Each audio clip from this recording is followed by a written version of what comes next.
Hi, everybody. This is Ginny Pomeroy. I'm coming to you from my kitchen, actually, and I wanted to take a moment to discuss food labels of a couple of processed foods that I happen to have here at my house because there's some important information that you can get from food labels. So I have three different products. I have a gluten-free multi-seed crackers.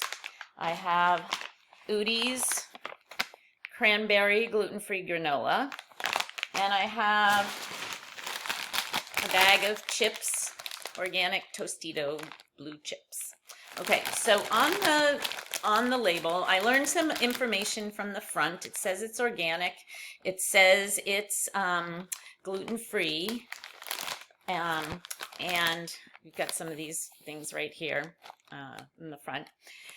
On the back, I get the nutrition labels, and I'm having trouble lining it up for you. But basically, if we look at the chips first, I like to look at the ingredient list. And so in these chips, there are exactly 3 ingredients: organic blue corn, organic espresso pressed sunflower oil, and sea salt. Okay, so generally speaking, I like my foods to have fewer ingredients, processed foods, that is.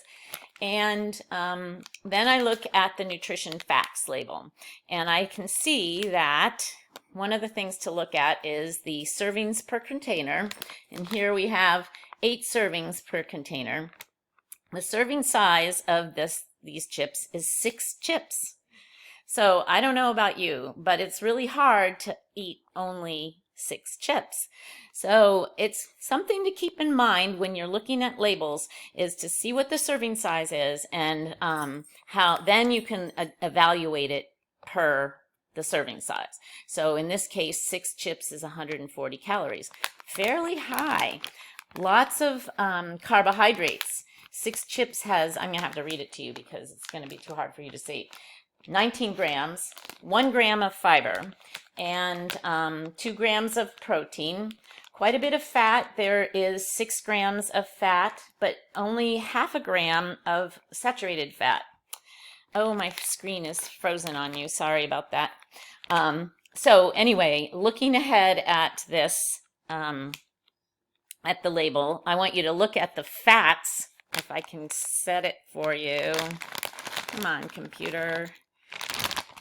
What's interesting here is that it says that there are 6 fats in 6 total fats, 6 grams.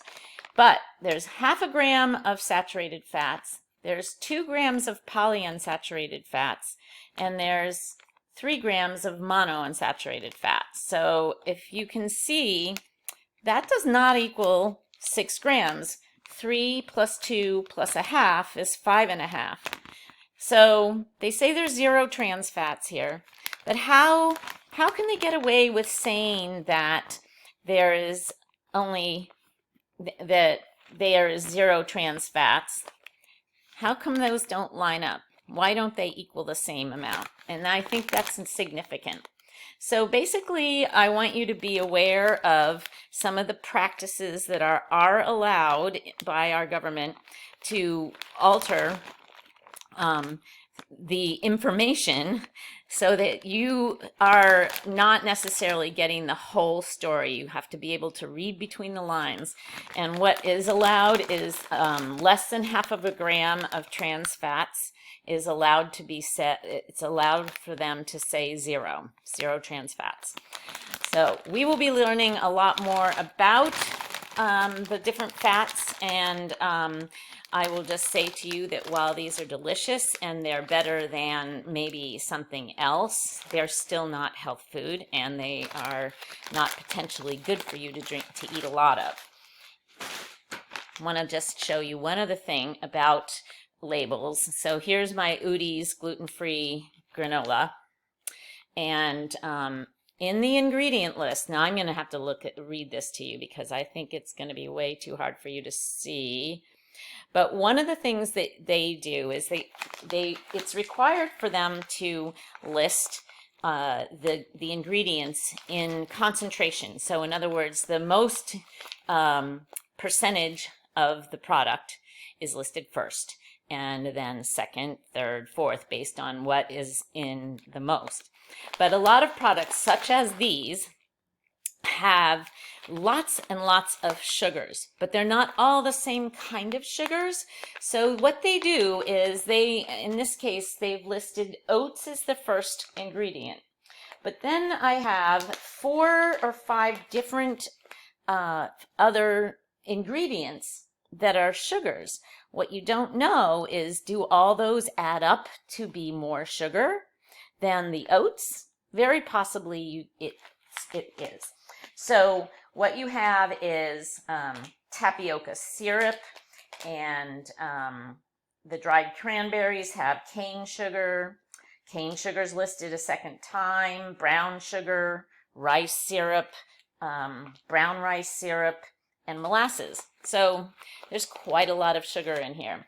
Now, if you look at the label and under the carbohydrates, it does tell me that there are 20 grams of carbohydrates in a quarter cup of this, and that there are 7 total sugars, 6 of which are added sugars. So that does give you some information. The list on the back does give that breakdown between total sugars and added sugars. So it's always interesting to have a look at that. All right, so I hope that you can find something with a label on it and look for yourself at these things, because I recognize that my video here is not the best, but I hope it'll give you the good idea. So good luck with everything. I'll look forward to seeing you in other lectures. Thanks.